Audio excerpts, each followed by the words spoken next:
Hello, my name is Thomas Harter. I am faculty and cooperative extension specialist with the University of California at Davis. With this video, I want to talk about groundwater and maybe explain a little bit about what may happen to your groundwater during this drought, or any other year for that matter.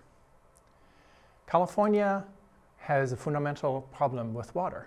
We have both a temporal, a time disconnect, and a space disconnect between where we have water available and that is where it rains, and where we actually use the water. If you look at this map, you can see that most of the rain falls in Northern California. We have places with more than 50 inches of rain in a normal year. But most of us use water in the central part of California and in the southern part of California, where we have 15 inches of rainfall, and down in Southern California, less than 5 inches of rainfall. What we have done to both bridge the temporal or time disconnect and the spatial disconnect is we have built storage reservoirs that help us save the rain that falls in the winter for use in the summer. And we have built a large infrastructure of canals and canal networks funded by the federal government, funded by the state, and funded by local agencies to bring water from the north, where we have lots of rainfall, to the south, where we have very little rainfall. Groundwater is a very big part of our water supply. Groundwater is about 40% of the industrial, urban, and agricultural water supply in an average year. That's about 16 million acre feet. What I want to do in the next few minutes is give you an overview of what is groundwater, give you a little bit of an understanding of how groundwater works, tell you how and where groundwater is in California, and very briefly talk about how we manage groundwater and how we make decisions about groundwater in California. So let's start with the question, what is groundwater? Groundwater is very mysterious to many people. We can't see it. Some people think of it as water in arteries flowing around. Some people think of giant reservoirs that are somehow built underground in big caverns. But what groundwater really is like that water that you would pour in a flower pot that just disappears in your soil. And what it does, it fills the pore space between the particles, the soil particles that are in your flower pot. And our groundwater in California is much the same way. It fills the pore space between sand and gravel pieces, even between small, tiny clay particles and silt particles, or it can fill the fissures and cracks in the rocks that make up our big mountain ranges in California. Most of the water in California will be where the pore space is very large. That is between sand particles, between gravel particles, where we have sand sediments and gravel sediments. And that's in all of the valleys that we have in California. This is a map of the groundwater basins in California, and I like to think of these groundwater basins as big giant bathtubs that are filled with dirt. These bathtubs are surrounded, or the bathtub walls are really the mountain ranges that we have. So for example, around the Central Valley, we would have the Sierra Nevada to the east, we would have the Coast Ranges on the west, and they continue under these valleys, and they hold the sediments that have deposited in these valleys over millions of years. So here's a cross-section through any one of these bathtubs, through any one of these groundwater basins. You can see here in gray we have the bathtub wall. These are the mountain ranges, fractured rock, fractured bedrock, and these basins are filled with sediments. This could be clay, silt, it could be sand, it could be gravel, and over time these sands and gravels, the pore spaces between them, has filled with groundwater. Groundwater is water that completely fills the pores in these sediments. The top of that zone that's completely filled with sediments is called the water table. And above that, we have the unsaturated zone, or the Vidau's zone. Rainfall and streams with water will recharge this groundwater, here shown as an unconfined aquifer, meaning that the water table is not restricted in how it moves up and down. So over time, these basins filled up with groundwater. And where this groundwater shows up eventually, when this bathtub, so to speak, gets to be full, is at the lowest part of these valleys. And that is usually where we have a stream. And that's where groundwater typically connects with our streams. Now, if I fill this up with more water from rainfall or from streams that come out of the mountains, and as they come out of the mountains and start flowing over these sediments, recharge this groundwater basin, I'm filling this up even more. And as a result, there's going to be discharge from groundwater into our streams. Groundwater flows from where we have high water table towards where we have low water table. It might not always move directly downhill. In some cases, it can well up because it's under the influence of the pressure from the high water table back here, and it will well up into the stream from below. So this is a natural way we have our system, groundwater being replenished from streams and rainfall that's not used by the plants that grow on the land surface, and then discharging into streams and also being used by plants that may be growing in these areas with very shallow water table. Now, the subsurface, of course, is a very complex sandbox or sediment box. It consists of many different kinds of materials, but if we divide the materials in sort of the coarser materials that we can actually use to pump groundwater and the finer materials that hold a lot of water but don't move it very much, these fine materials we refer to as aquithards. The coarse materials we refer to as aquifers. And on this image, I have showed the aquifers in blue, the aquithards in gray. And what typically happens is that our groundwater basins, the sediments in these bathtubs, are a complex sequence of fine material, aquithards, and coarser material, which are our aquifers. They're unconfined, closer to the mountains, and as we go to the center of the valley, we typically have these clay layers, aquithards, that then confine our aquifers. So just keep in mind that the subsurface is has a very complex pattern, and we can't pull groundwater out of every part of the subsurface, but there is a significant amount of groundwater. So we have the situation where we have recharge from rivers and rainfall and discharge into streams, and then in the 1930s, 1940s, we began to pump significant amounts of water from these groundwater basins in many areas in California. Here is a cartoon of what a well typically looks like. A well is essentially a borehole into the ground, and into that borehole, the well driller sets a well casing, which is slotted or screened in certain places, opposite of where we have these aquifers. And there's a so-called filter pack around this casing that makes sure that the fine materials that sit in the aquifer are not being transported into the screen and into the water that we pump out of this well.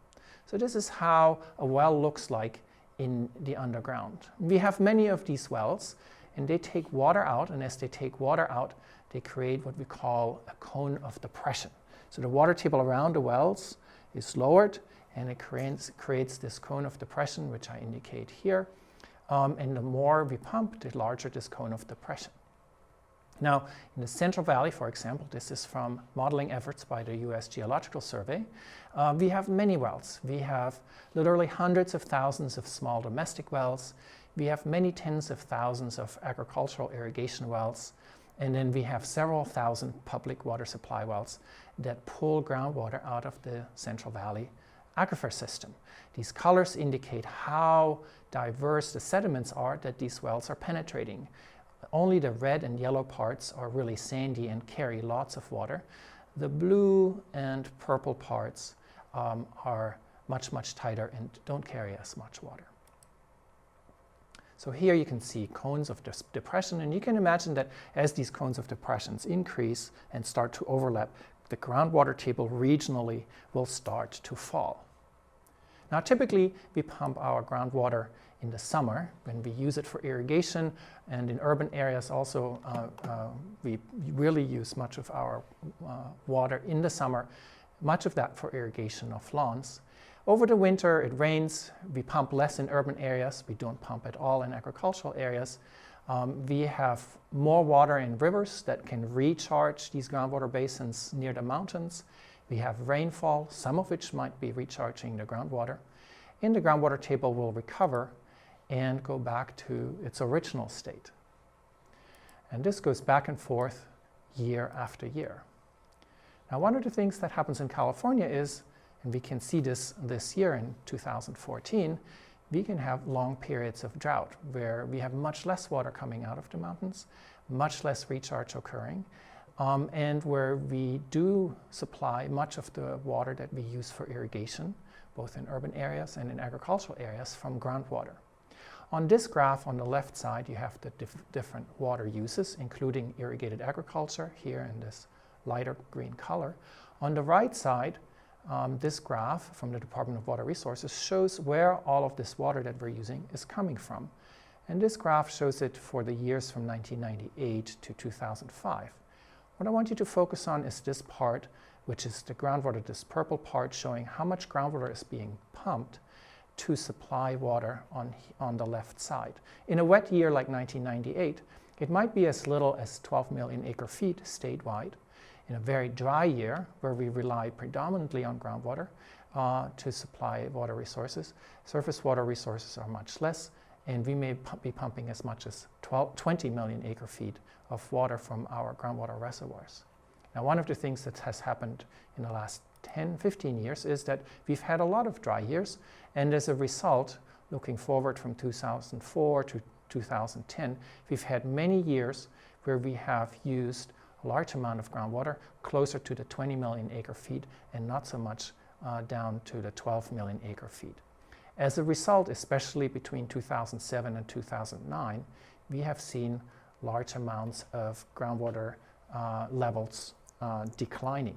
Now, most of that groundwater use, again here in purple, is in the Central Valley, the Sacramento Valley, more so in the San Joaquin Valley, and the largest amount is in the Tulare Lake Basin. There, water users on the top bar rely predominantly on groundwater. Also in some of the Central Coast basins, we have predominantly groundwater supplying the overall water supply used for irrigation and urban water. Now, there's some dynamics in this groundwater use, in this graph shown as dark blue. This graph shows both water use at the top, above zero, and then where water goes below this zero line. And you can think of this as a water budget for the root zone of our agricultural landscape. The graph shows an annual cycle going from October till September. And what you can see here is that there's a lot of water applied to our agricultural landscape in the summer between June and September, and much of that in a dry year is from groundwater, the darkest color. In a more wet year, much of the water that gets applied in the summer comes from surface water, the lighter blue colors and the medium blue colors, and less so from groundwater, which is this dark color. In wet years, we also have a significant amount of water that's precipitated onto this agricultural landscape and being recharged into groundwater. Much of that recharge happens in the spring and in the summer months, much more so in a wet year like 1998, and very little in a dry year like 1977. So as a result of agriculture and introducing agriculture into the Central Valley in the early 20th century, we have actually significant amounts of recharge, much more than under natural conditions, into groundwater aquifer. And this recharge out of these agricultural landscapes makes up a significant amount of the recharge into our groundwater basins. Some years it's more, some years it's less. And the further south we go, the more we vary how much groundwater we use. Again, the purple bar shows groundwater use. Some wet years, very little groundwater use. And in dry years, the groundwater use can double or triple or even quadruple. This is a groundwater basin in the southern part of the Central Valley. So we draw down these water tables. They may recover over the winter. They hopefully recover during a wetter period if we have multiple years of drought. But in some cases, we may be taking more water out of the groundwater basin than we're putting in, and in that case, water levels will decline permanently. Part of that consequence is that now we're losing the connection to streams, which ultimately, if they're not supplied by reservoirs, may actually then dry out, especially during the summer period. This is the situation that we refer to as overdraft. I mean, the total amount of water going into groundwater is less than the amount of water that we're pumping out through our well network. Now, this is a graph showing the drought history over the 20th century, beginning in 1900 and going to 2010. And what I'm showing here specifically is the runoff of the Sacramento River and the San Joaquin River in the bottom graph. And what you can see is we have a sequence of wet periods in blue and green and dry periods in orange and brown. And in the last 15 years, we certainly had our good share of drier years, which has led to significant water level declines in many aquifers in California, but particularly in Central California, the Central Valley, and some of the coastal aquifers. This is showing you the total change in groundwater storage in the Central Valley between 2005 and 2010, which included the 3 drought years from 2007 to 2009. And you can see most of the impact is to the southern part of the Central Valley, the Tulare, what's called the Tulare Lake Basin, primarily on the east side of the Tulare Lake Basin, but also on the margins of the San Joaquin Valley and the margins of the Sacramento Valley. We have local areas where we have drawn down water storage in our groundwater basins significantly. In total, the Department of Water Resources estimates that drawdown to be on the order of 5 to 13 million acre feet between 2005 and 2010. As a result, the depth to groundwater is significantly deeper in 2010 than it was in the early 2000s. This is a map of the southern part of the Central Valley. You can see the area highlighted here from about Fresno to Bakersfield. In blue and green, you see areas where water table is between 0 and 100 feet below ground surface. In yellow, you see areas where the water table is between 100 and 150 feet below ground surface. And in red, you see areas that have a water table that's more than 200 feet below ground surface, and some areas more than 300 feet below ground surface. So this is one of the most extreme situations that we have here in the state. This is also from the Department of Water Resources, a compilation of the change in water level just over the last year between spring of 2012 and spring of 2013. And we'll probably see maps soon that show the same from spring 2013 to spring 2014. This particular map showing in yellow wells that have seen relatively little change, in brown showing wells that over that year have seen a change in water levels up to about 10 feet. And then you have many wells, especially down in the southern parts of California, but also in some of the northeastern parts of California, where we've seen significantly more than 10 feet of water level change between spring of 2012 and spring of 2013. Now, if I look a little bit closer and change the color scale on this, where now my yellow wells are those with drop in water levels from 0 to 25 feet, which is many of them. In orange, those that have a water level drop more than 25 feet, but less than 50 feet. And in red, you see wells that within that 1 year have actually changed by more than 50 feet. This gives you an idea of that water level drawdown during a drought period where there's no recovery of water levels in the winter, in the magnitude of how much water levels may change in this year if it turns out to be and continue to be a very dry year. So we're seeing water level changes that are typically on the order of 0 to 10 feet, maybe 20 feet further north, and down south there are many areas that will see water level declines that are exceeding 40 feet. As a result of the long-term use of groundwater, we've actually created a significant amount of groundwater storage in the Central Valley. Again, this is from the California Water Plan draft for 2013, prepared by the Department of Water Resources. Much of that storage is in the San Joaquin Valley and in the Tulare Lake Basin along the east side. In total, the Department of Water Resources estimates that we have created storage space that we could fill up again since we started pumping that is on the order of 20 to 40 million acre feet, roughly the equivalent of the amount of surface water storage that we have available in the state. This storage we can use for conjunctive use of surface water and groundwater. We can hopefully use more of this space in the future to do groundwater banking during wet years and save water and store water for these longer term drought periods that we experience right now. But as a result of this long-term decline in groundwater levels in some of these areas, we have also seen subsidence, which is perhaps one of the most economically destructive impacts of this long-term decline in groundwater levels. Much of the subsidence has happened on the west side of the San Joaquin Valley and the Tulare Lake Basin in the Central Valley.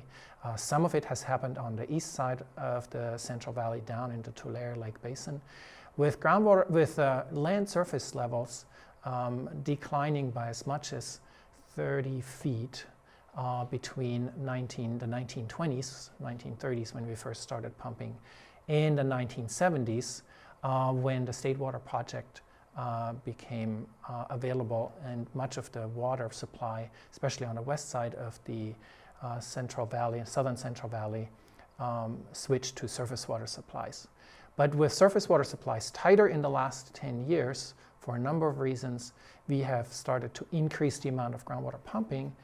As a result, water levels continue to decline, and as you can see in this graph, the blue line showing the land surface elevation, that land surface elevation has also begun to subside again, very much in sync with the changes in water level elevations. And that could pose significant problems for infrastructure that we have in these regions, including the many canals that are all graded according to a certain slope. And there is damage that comes from these subsidence phenomena that needs to be addressed and would be very costly to repair.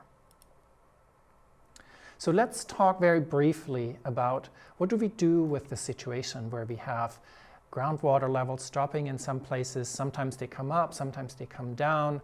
There's a lot of uncertainty about how much water that actually reflects. Let me give you a little bit of background how, in principle, groundwater rights are organized in California. California has what's called the correlative rights doctrine. That means that landowners, which are not owners of the groundwater that is below them, but they do have what's called a usufructuary right. They have the right to use that groundwater. And the right to use that groundwater underlying a landowner's land is correlative to other land around the particular property. It's correlative to the properties of the aquifer and the amount of water that's available. It's a legal doctrine that was developed in the early 20th century and that governs the overall way we share groundwater within a groundwater basin among many users. We have a constitutional mandate to use all water for beneficial use. You cannot use water just to waste it. We have many special districts that manage water, that are used for many different purposes. We have water districts, we have irrigation districts, we have water conservation districts, and many others. Counties have, under their police power, the right to control groundwater exports out of county. In Southern California, many basins have experienced overdraft back already in the early part of the 20th century, in the middle part of the 20th century, and as a result of that overdraft have either been forced to or have agreed on doing what is called basin adjudication.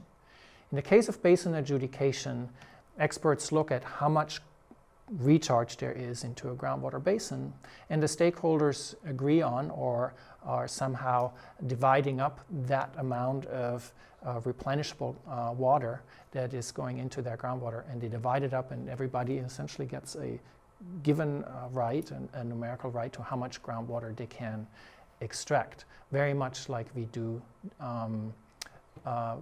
distribute surface water rights, which are quantitative rights to specific amounts of water. These basin adjudications cover most of Southern California, but there's only one that is in Northern California. The State Water Resources Control Board is the agency that's overseeing groundwater management in the state of California. And it's the courts that ultimately decide, if there's multiple parties that cannot agree, on who gets how much water. But we also have groundwater management plans, which came about in the early 1990s and which we have improved on in terms of how we manage groundwater plants. About 42% of groundwater basins in California have some form of a groundwater management plan. In lighter green colors, you see groundwater management plans that have been prepared under the particular structures of what's called Senate Bill 1938, which cover about 32% of all groundwater basins. Those adhere to significantly tighter management practices and assessments than some of the older groundwater management plans that have been done in the 1990s. Groundwater management plans include many different pieces. For one, there is a planning process. They define governance structures. They define agreements on goals, reporting, and enforcement, at least ideally. There's cooperation among stakeholders. In preparing for a groundwater management plan, organizations identify and engage participants and stakeholders. They develop structures to involve stakeholders. And they try to facilitate disputes, trying to resolve disputes prior to going or avoiding to go to court. A big part of a groundwater management plan is to collect information about groundwater, to find out what is there, to collect data, to make those data available to do the analysis, and have a portfolio of management practices that can improve on groundwater conditions in a particular basin. So California has a sort of a minimum list of elements that go into a groundwater management plan, which includes a basin description, it includes a description of the governance, it includes the specification of specific management objectives for a groundwater basin, it includes the monitoring, that is the collection of data, and some form of accountability and review built into this groundwater management process. Where we currently have challenges is with enforcement mandates. Who actually tells a groundwater pumper that he or she needs to stop groundwater pumping if there is overdraft? Who makes the decision that there is overdraft? Under what conditions do we stop groundwater pumping, and who makes those decisions? So there's a number of challenges that we have also with respect of integrating groundwater management with surface water management, which now happens under so-called integrated regional water management plans, which also have governance structure. So many groundwater management plans are now part of integrated regional water management plans. Also integrating water quality and water quantity is something that we will see more and more and as we move forward managing our water resources. And one of the biggest political questions is what is the role of the state and what is the role of local and regional agencies? The State Water Resources Control Board recently emphasized that it is pursuing and is interested in pursuing a primarily local regional management approach to groundwater management, but still it has an oversight role, and defining that oversight role will be something that we'll be looking at in the next few months and couple of years. Here is finally a short list of some of the resources that I have used for this presentation. I want to thank especially the Department of Water Resources for the resources they have provided. Thank you very much.